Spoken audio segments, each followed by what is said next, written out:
Welcome to the Real Double Dose Channel broadcast station, focused on the real reels of real life, love, growth, and of course, elevation within all levels.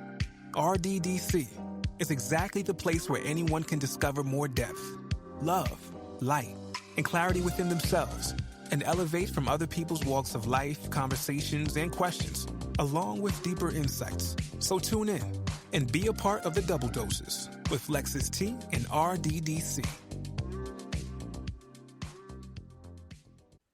Welcome, everyone. This is Lexus T, the one, the only, the Oracle herself. Yes. And that's not a profound name brought by me. That was what God wanted me to be. Not the prophetess per se label, not this and that. Not I'm trying to push myself into anything because this is a burning heart desire. Now, some people might be like, "Well, why don't you have 300,000 videos of it?" Because I'm not. It's happened for decades beyond online, but it doesn't mean that it stopped. And when you have that kind of spiritual beyond Heyoka empath, the highest empathic, or the clairvoyance and the clairsentience, clairaudient, whatever, God filled, not based on the occult or witchcraft or Wiccan or whatever they want to say. It's a whole nother level for a whole nother stage and a whole nother devil. And I don't have to, just like you don't have to prove yourself to anyone when you're already, the proof's in the pudding and the pudding's been proof, as I always say, right? But I just want to say I'm happy to be back with you all. Thank you for tuning in to the Real Double Dose channel with HBH. We also have spiritofmindelevation.com, realdoubledosechannel.com, as well as realdoubledosechannel.blogspot.com. We're always FDS, flipping the switch. Let's go. Don't forget to sign up for your hashtag the Bless Up Challenge, as well as Stories to Blessings that's on there. Share your story, get the insight, go to there right now and take action. Stop hesitating like I did, and don't let near death or a possible quote could be horrible experience get you there. Now, the beginning of this story, and the last time I covered the richness, right? What was your level of richness and so forth. But I want to go with this. Do you serve with significance, right? Or I guess when it comes down to it, like the fortune of unfortunate, because this is from a conversation I heard. Okay. It's like from a workplace blues and purpose driven lives kind of thing.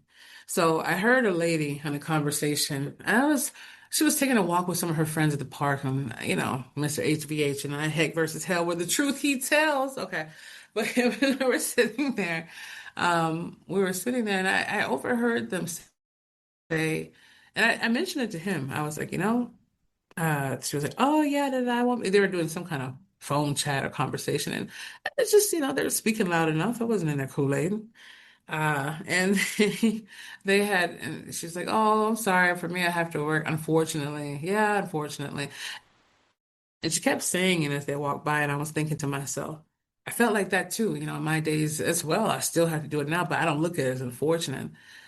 It was unfortunate for me to have to go a -3 degrees and start the car and slide on ice. But when I got there, I was like, oh man, I looked at it like it's another day to serve and do things. And I know we don't all have that mindset, but I want to ask you, from that, I was thinking of that lady to put that perspective there. And I was thinking, does she mean it from oh, I don't want to go to work and deal with these people? Which is, I understand, attitudes and toleration. Oh, customer service has been my hugest accomplishment ever. And I'm telling you, I could serve like the movie The Butler beyond that. Okay. Hashtag this kind of remix style. Yes. Forrest Whitaker. Yes, we should do a collab. I'm sorry for more. When you're downtown in the offices and the beautiful buildings here in Minnesota, you have people's music, you have people's motorcycles, crotch rockets, everything passing by and doing. You can't control the outside, but hey, hopefully I'll give you a tour of how high we are up here and how much the noise still reaches us. But anyhow, hopefully Zoom's audio covering can help with that. So I was gonna do a video. Hair is not feeling on fleek right now, and I'm still doing my thing to feel better in my skin and learning this new journey and new walking and feeling. And it's a struggle. But back to this, do you serve with significance? I didn't know where she could come from with it. And I could have walked and tried to catch up to her with my limp and say, hey, what did you mean by that? What do you mean? The whole collaboration of that. But I'm like, was she fortunate and say, hey, I love my work? I don't know if they all work together or there's friends, but I was thinking, where the origin of that come from? So, do we serve, all right, where we're planted, or are we so busy chasing the next rung or thing or thumb, think of a thing, that we forget who we're standing next to, right? Like, it just kind of gets to that point. What does your job or what you do or who you serve really mean to you, though? Is it a burden or a blessing, a paycheck or a purpose, right? So some people might say, well, what do you mean? Of course, I love my purpose, but hey, I'm just here. I didn't really want to mingle. I just want a paycheck. Yeah, but do you still see it as a blessing though? Like, even if it's raunchy people irritating, I get it. It can get under your core to where you don't even know how to serve at home, and you shouldn't be anywhere near that environment. This is your last get up. If you can't handle and maintain to where you'll flip out and flip the script instead of flipping the switch, then yeah, you need to think about percolating somewhere else, okay? Because eventually it's going to be all bad, okay?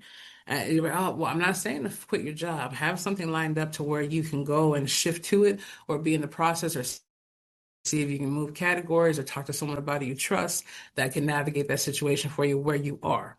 Okay, just saying. Go to spiritandmindelevation.com if you have any, need to know any extra qualms of any disclaimers or so forth. Just want to let you know. Got to put that out there. Lex said no. Okay. This is based on common sense practices and things you can find by just Googling it, as Edward Cullen would say, in Twilight. I'm just saying. But I just want to say, is it a burden or a blessing, a paycheck or a purpose? All right. When you say I have to go to work, is it dread to face coworkers or sorrow to leave loved ones, Or do you miss life when you're gone? Or do you miss life when, or does work help you feel alive? It helped me when my sister passed and my brother passed. Some people say I went to work too fast. But I mean, it was like over 2 weeks. And to me, yeah, I did. I literally thought that was long enough. That's how much all gas, no brakes can get you sometimes. As you can see, 8 surgeries later.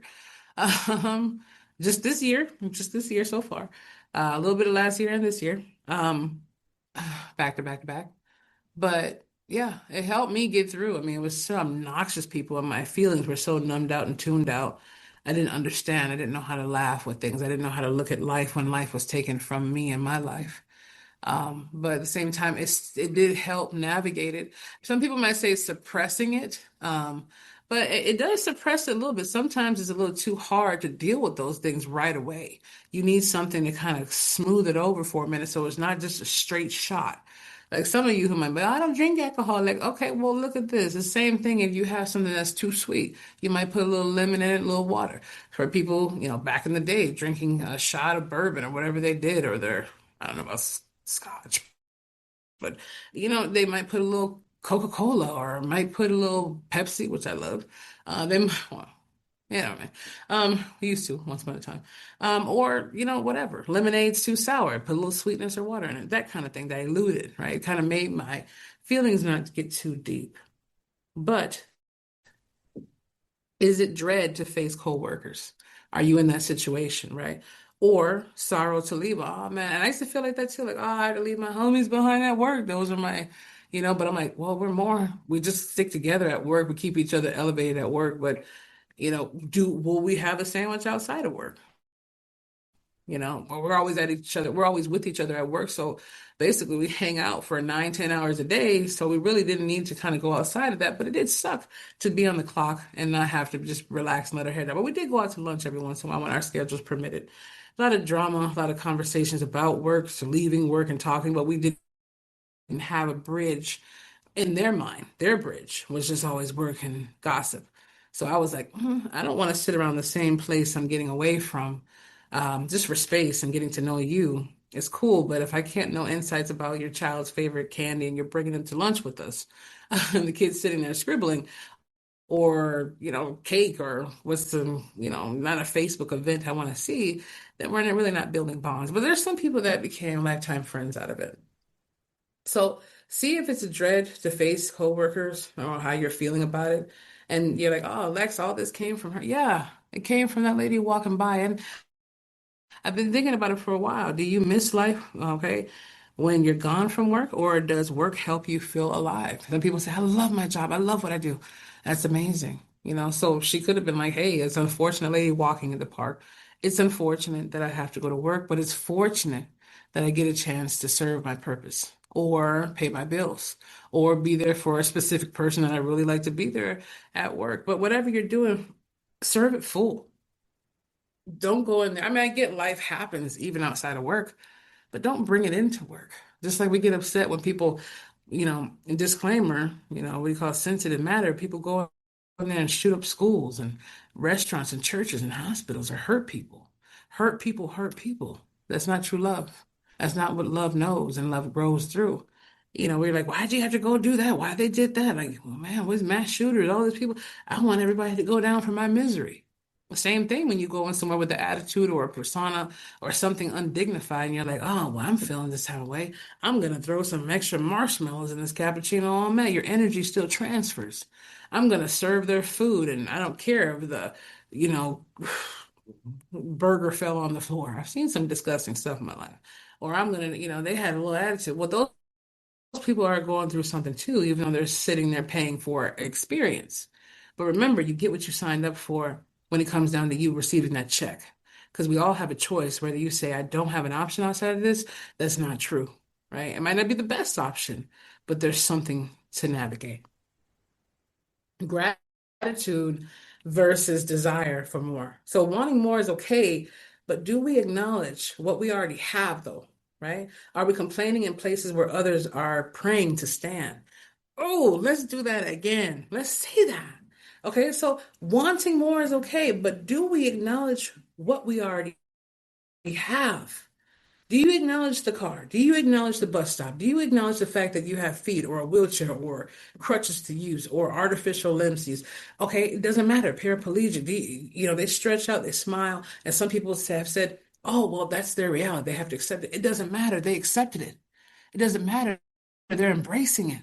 And that's all you can do because this life is temporary. Whether you get 125 years and you can still be of sound mind, this body is not forever. When God is ready to take you home, that's when it'll be. So is it okay? Do you acknowledge what you already have? Like for me, I looked at my car earlier. I'm like, look, you got some rust from the dealership leaving it on there, and Minnesota salt and snow, as we know in the Midwest. Things don't stay too fresh all the time. But I'm like, I'm thankful that the AC turns on. I'm thank you for the heater. My old car had no AC and the heater worked.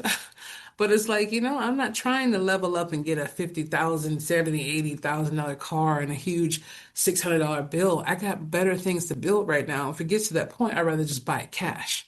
At that point, I'm like, I'd rather give in than take out. That's just how I feel. But it's not just been this whole journey. I've worked 50 hours downtown. I've worked, and even from the younger years, worked in motels and shady places and tried to help out seeing stuff that people shouldn't do, scrubbing toilets, everything, cleaning beds, working as a janitor, working in restaurants, I mean, server, bartending. Oh, man, I could go on a list right now. Daycare, trying to think of some other ones. Um, ministry is different, but I would just say facilities, juvenile halls, different everywhere. Okay. I can go down the list, but I literally have to sit there and go down a list. Like it's a list. Work from the top of hotels to different places. It's a whole, I always love experiences. I really do, because you have a walk of life with everyone. I've even sat there with the homeless man and portraying myself mentally as homeless, sitting there just sharing a donut and a cup of coffee from Dunkin' Donuts. It's whatever you want to live in this world, and a piece of us is all with each other. But are we complaining in places? Are we complaining in places where others are praying to stand? Man, you're gonna complain about your car? I wish I had a car. You're gonna complain about your skateboard? I wish I had a skateboard. You're gonna complain about your toenails aren't pretty? I wish I had toes or a foot. You're going to complain about your loved one didn't make pasta right, and you complain about his shirt on the floor, but he's loyal and he's faithful and he lifts you up and he's there for you. Man, I wish I had someone who didn't beat me every night. You're going to complain about your woman gaining 20, 30 pounds. She just had the babies, or she couldn't have babies at all, but she loved you and stood right by you and made sure she served you like a king and been there for you. Vice versa, the way you're supposed to be there for each other, lift each other up. Man, I wish I had that. My husband or my wife died. The best thing I ever had by myself 10 years now. And in this kind of world, I can't find it. Now I'm narrating of how people are speaking. right? When we're complaining in places where other peoples are praying to stand. There's someone right now, and I've said this many a times now for over nearly 500 episodes, if we're not or there or over. People are always praying to be in your position. There's someone right now, whether it's speaking about Gaza or not. There is someone right now praying to be in your situation, not necessarily without what they have or who they know, but they're praying, man, I wish I had a warm bed. I wish my mother was still alive. I wish my father was still alive, my dad. I wish I could sit there and have coffee with my sister. Like the things that we take so minuscule, someone is praying to have that back or to comfort them during the journey of not having it at all. Right. So let's wrap this up. Sometimes the job isn't just about what we do, but who we bless by showing up, even if it's an extra smile to go for a long while. That right there is a genuine feeling of what you feel, not that fake little half grin. Okay. Some people don't even know the expression on their face. They say the resting bee face, right? Whatever. I say the resting itch face because it just makes you want to scratch and crawl. Like, ugh, you just look in the mirror and fix your face. Like, come on. Sometimes, I'm just saying, like, we all get those moments. All right, your presence in the workplace might be the only light someone else sees, and someone sees that day. That might be the only thing they see. And sometimes they don't even know how to do anything but look at your light and not say a word when you're like, oh, what's up with that weirdo or whatever. I'm not saying that to be cautious, but at the same time, you might feel that way, like, but just know, just you walking in there, even if they don't say anything to you, it could change the whole vibration of that day. So ask yourself, am I serving from the lowest of my energy or the highest of my purpose? Well, Lexi, I'm over here flipping burgers. It doesn't matter. That's your stage right now, right? Well, how's everyone going to see me? I'm in the back flipping. I got oil over. It doesn't matter. There's someone working by you right now, someone watching you right now, spiritually, mentally, emotionally, somewhere you're resonating. Well, either way, someone might be happy you brought them a happy meal or a burger home. And someone you're supposed to see on that road that day that you decided to give a cup of coffee to, or just say, hey, don't worry about it. Don't worry about how to serve your purpose. Let God lead you into it. We're not supposed to look for little hitches and I'm gonna do this today, and maybe that'll be no. You'll feel it, the inertia, the energy from God. All right. So I just want to say that, okay? Are you serving from the lowest of your energy? And I get we have those days, or the highest of your purpose. No matter what, showing up right now, depleted or not, I'm still here. I still got to do what I have to do. I wouldn't say depleted, but my reserves go up and down, especially when your body's dealing with as much horrific things as happened. Just, okay, just in a little, what, 9 or so months from what I've been through. Oh man, that's not including my own entire lifetime. Ooh, I'm just happy my heart's still beating. I tell people that too. I think about everyone I could have lost in that battle who never would have had me again in their life. And I think, do they think the same about me? And as I came back to it and I woke up every single time, God let me know the ninth time you won't come out. So I'm gonna stop it now. I was too weak, even from the doctors. I was too weak. Nothing. Just fluid in my IV. Surgery after surgery and hacking 6 hours at a time. It was just a lot. And I was already depleted on probably a good 25 years of sleep. I mean, I literally, my body, sometimes 3 to 4 hours is all I get.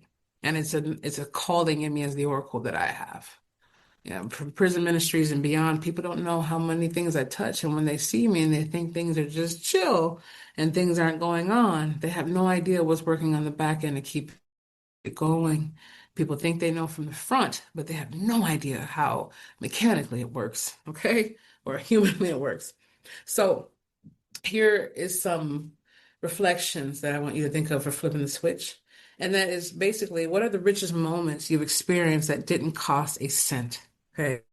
All right. Or how often do you let your desires for more overshadow your gratitude for now? Not being happy where you are or trying to enjoy the next stage for every stage that's coming new, right? So who are you serving today, though? And have you overlooked their needs by resenting your position? Oh, I'm a supervisor. I'm supposed to be manager. I had a lady working constantly. I'm supposed to be paid manager. And I'm like, girl, who cares? Like, you're still getting paid what a top one would do in that segment. I won't just disclose all that. And I was, chilling with her back and forth, different stuff, getting right home, different stuff. But just the way she carried herself, I'm like, you couldn't even elevate to that point. But then I'm like, man, you're so busy looking at somebody else's. I get it, it's unfair. But if they're seeing you as not an attribute to that, either go somewhere that serves you or serve better to what you can do. Hey, well, I've been here. Yeah, but sometimes your up level of what you get paid in life, not even just a cash system, is how you carry yourself and what you provide and energy, what you get back. Okay, many people can replace it, but at the same time, you got to face it, right? That's what I wanted you to look at right there, you know?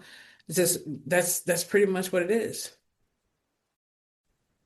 Am I overlooking the needs by, resenting the position you're at, no matter if it's volunteering, okay? If God sees you where you are and who you are, what would he say about how you've stewarded this moment, right? What would God say? Would God say, hey, you know, I can't go any further? Oh, I didn't steward it to the best, Lord. I was in my feelings. Well, why? I was in my feelings because I didn't get paid more. I was in my feelings because I didn't want to be here. Yeah, but you weren't in your feelings when you had to pay your rent. You weren't in your feelings when you had to go over there and do the thing you had to do. When you went over there and bought tickets to go to Disneyland, or you went over here and bought hockey or a soccer or a baseball or a basketball, you weren't in your feelings then. You weren't in your feelings when you paid your cell phone bill. You weren't in your feelings when you got a chance to go out and eat supper when someone else was just begging for your scraps. What happened then? So your purpose can be whatever God needs it to be in that moment and still have a divine mission for you. But if you're serving it to a point to where it only satisfies you, okay, Lord, I want my purposes to be cool over here and be cool with these people, but these are people over here are ratchet. Well, maybe your purpose was to be cool with those other people and go over there and also naturally see why the ratchetness, quote, quote, was there, the attitude. Stopped the lady before when she was saying, "Oh, you're often perky and you're super perky today." I think I've told this sometimes, but why are you so happy? Like my daughter's going through this and she's going through that. This happened on a couple occasions, but this specifically. And I told her many things I told her, but her daughter was like, "Hey, mom, like it's okay." I get it. She was afraid her daughter was going to have cancer and different stuff, and coming here to Beautiful Mill Clinic, where I've received basically most of all my care. A couple little places in between, but the whole point is, it's like when it comes down to that, and I said, because she's still here, right? You're still here. And as she kind of apologized and kind of held my hand and started crying, I had to let her know, why waste another moment? And she didn't even know that I was still grieving over my sister's body, that was still cold, right? Or warm, should I say, excuse me. Or my brother who died 2 months later. It was kind of like it stopped her for a moment. And, I think she had to look at, from my perspective, what I could feel intuitively was, I'm over here in this woman's face, getting upset about her making my daughter smile and try to like shed her sunshine on me.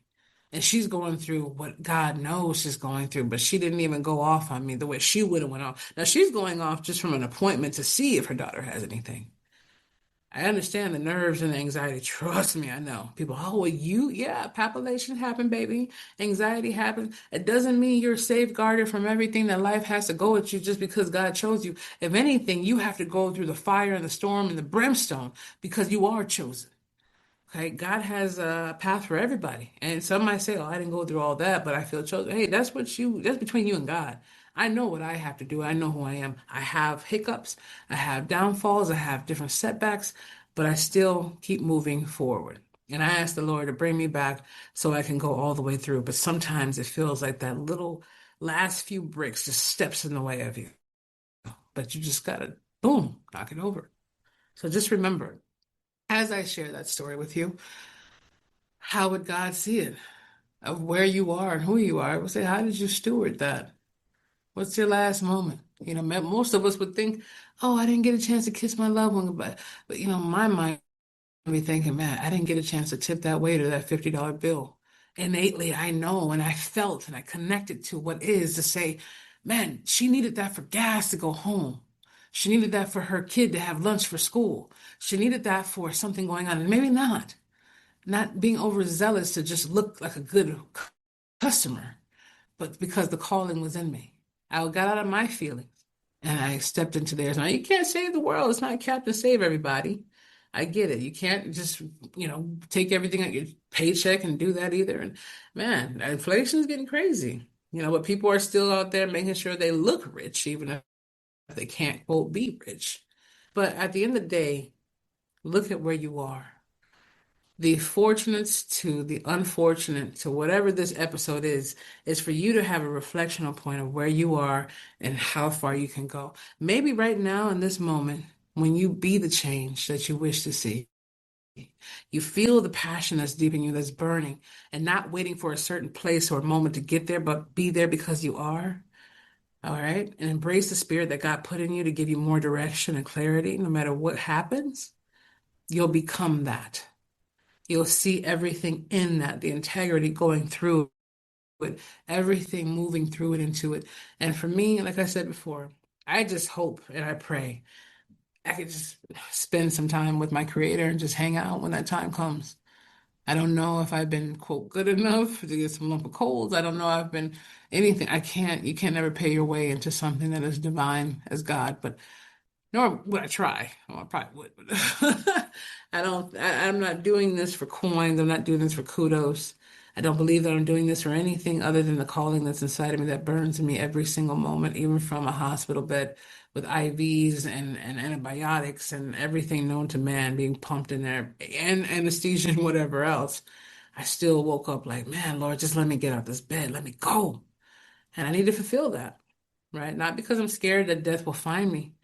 I don't want death to find me and I haven't got a chance to complete what I was meant to be for because I'm holding everything back with feeling that feeling of what my purpose should be for instead of, I'm not going to sit here and lie and say I feel unfortunate.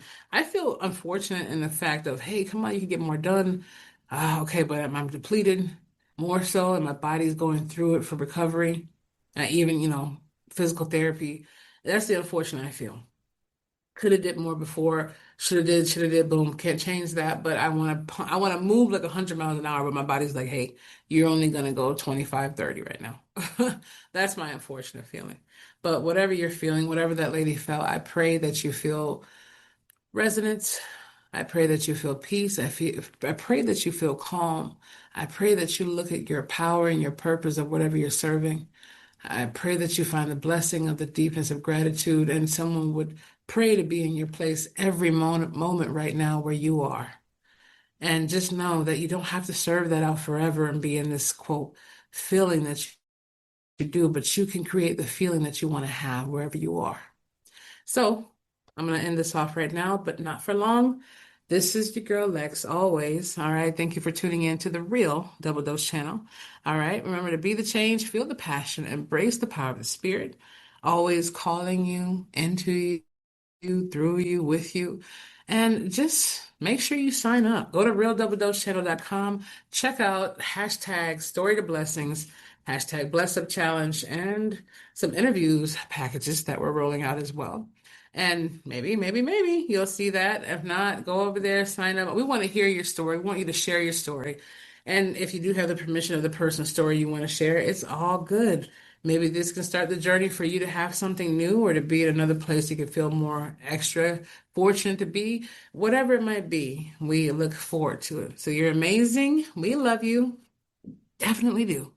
And I hope this resonated with you. Share it with someone if you need to. And, just show some love. Hashtag RDDC. We love you. All right. Tag us in there and we'll be back with you very, very soon.